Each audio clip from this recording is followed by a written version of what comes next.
Lorsque j'ai décidé de quitter la prêtrise, j'ai reçu un message sur YouTube qui disait c'est quand même le comble pour un coach qui veut aider les gens à être cohérents dans leur vie, de changer de vie comme vous le faites. Et c'est vrai, en fait, au cours de ma vie, déjà de mon existence, j'ai changé un peu 2 fois de vie.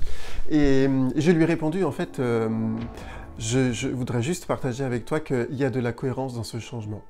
La cohérence, ça a toujours été entre le fait d'être danseur, d'être prêtre, d'être coach. Ça a toujours été pour moi le fait de vouloir être authentique et d'être en cohérence avec là où j'étais. L'autre cohérence, c'est que j'ai toujours voulu apporter de la liberté et de la joie à ceux qui étaient avec moi, que ce soit en tant que danseur, en tant que prêtre et aussi en tant que coach. Alors c'est vrai, je voudrais faire cette vidéo un peu plus intime pour partager avec vous ce que peut-être beaucoup expérimentent. Parce que les transitions de vie, les changements de vie, cela impacte chacun d'entre nous.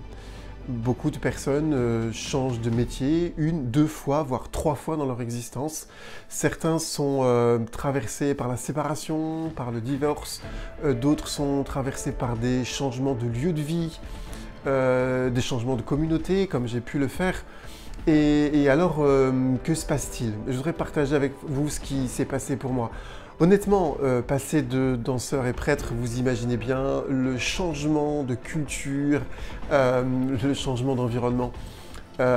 J'étais d'abord dans une vie où on bougeait beaucoup, on dansait beaucoup, il y avait beaucoup de musique, on bougeait même beaucoup d'un point de vue géographique parce qu'il y avait des tournées, on était toujours ensemble, beaucoup de liberté, en même temps beaucoup de travail.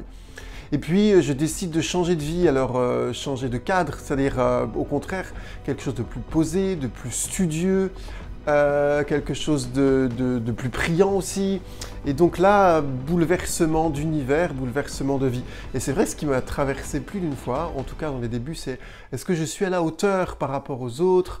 Est-ce que par rapport à ceux qui sortent déjà d'études, ceux qui sortent de communautés, est-ce que je suis véritablement à ma place? Ce qui est très intéressant, c'est que j'ai reçu alors spirituellement cette conviction, tu as juste à être toi-même et puis Dieu et les hommes feront le reste. Et je crois que ça, c'est quelque chose qui m'a toujours traversé. Soyons nous-mêmes et ensuite notre environnement fera le même, même si ça change beaucoup. Deuxième grand changement, c'est celui de prêtre depuis 20 ans à celui de coach. Donc là, vous imaginez aussi.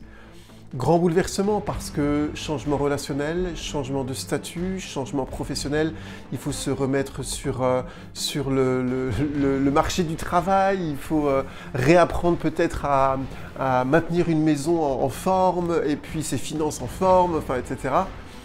Et surtout, il y a tout ce qui nous traverse avant. Est-ce que je vais y arriver? Est-ce que je vais être à la hauteur, là aussi? Qu'est-ce que vont penser les autres? Est-ce que je ne me fourvoie pas? Est-ce que je vais pas me planter complètement?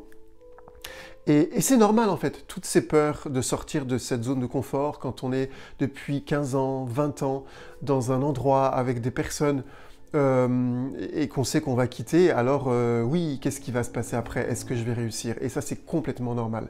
Et je pense à tous ceux qui doivent changer de relation parce que séparation, parce que divorce, parce que changement de profession, parce que changement de lieu, parce que entrer dans la phase de la retraite, parce qu'aussi, peut-être entrer aussi dans la phase de la vieillesse.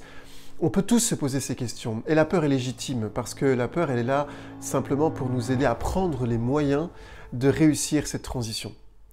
Moi, je pense à cette infirmière en soins palliatifs qui a écrit ce livre en 2012, je crois, qui disait que le plus grand regret de ceux qui vont mourir, c'est d'avoir vécu la vie que leur entourage voulait pour eux et non pas la vie qu'ils voulaient pour eux.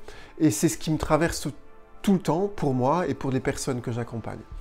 Et je peux avec certitude dire que ce qui m'a aidé dans les 2 cas, c'est-à-dire dans la sortie de cette phase de danseur professionnel à étudiant pour devenir prêtre, mais aussi dans la sortie de ma phase de prêtre pour devenir coach et vivre une vie un peu comme tout le monde, c'est d'avoir été à chaque fois accompagné.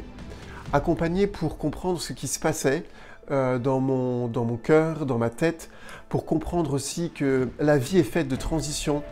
Hudson disait que notre vie est faite de phases, elle n'est pas linéaire, contrairement à ce qu'on pouvait penser il y a 50 ou 60 ans. Il y a des phases, il y a des cycles. Et dans ces cycles, il y a une période ou des périodes de grands changements, de remise en cause. La question c'est, est-ce que je vais avoir le courage de remettre ça en cause pour être en pleine cohérence avec ce que je suis et avec ce que je suis devenu, et aussi avec ce que j'ai envie de vivre pleinement pour les années, les décennies à venir.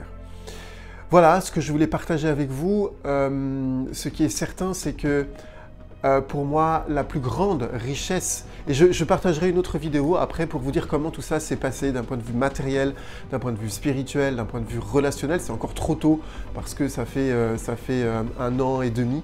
Et c'est pour moi encore trop tôt, mais je le partagerai avec vous. En tout cas, ce qui est certain, c'est que pour moi, la conviction qui m'anime toujours, c'est rien de plus beau, rien de plus enrichissant que d'être cohérent avec soi-même, avec son intuition et son authenticité. Et c'est ce que je vous souhaite à tous, et c'est ce que je nous souhaite à tous, qu'à la fin de notre vie, nous ne puissions pas dire j'ai vécu la vie que les autres attendaient de moi-même et non pas la vie que j'espérais et que je voulais pour moi. Si vous vous sentez concerné par ce sujet parce que vous avez une transition de vie importante, eh bien c'est l'occasion pour moi de vous proposer mon accompagnement sur les grandes transitions de vie. Un accompagnement où on fait le point sur ce que vous voulez, sur les blocages conscients et inconscients, sur les peurs aussi, sur vos forces, sur ce qui fait que vous pouvez y arriver, sur ce que vous devez quand même décider d'abandonner et puis ce que vous voulez choisir. C'est pour moi l'occasion de vous accompagner au plus près dans votre mission de vie, dans votre vocation pour être cohérent avec vous-même. Vous avez juste à cliquer sous cette vidéo avec le lien qui est associé et moi je vous souhaite en tout cas une vraie authenticité de vie.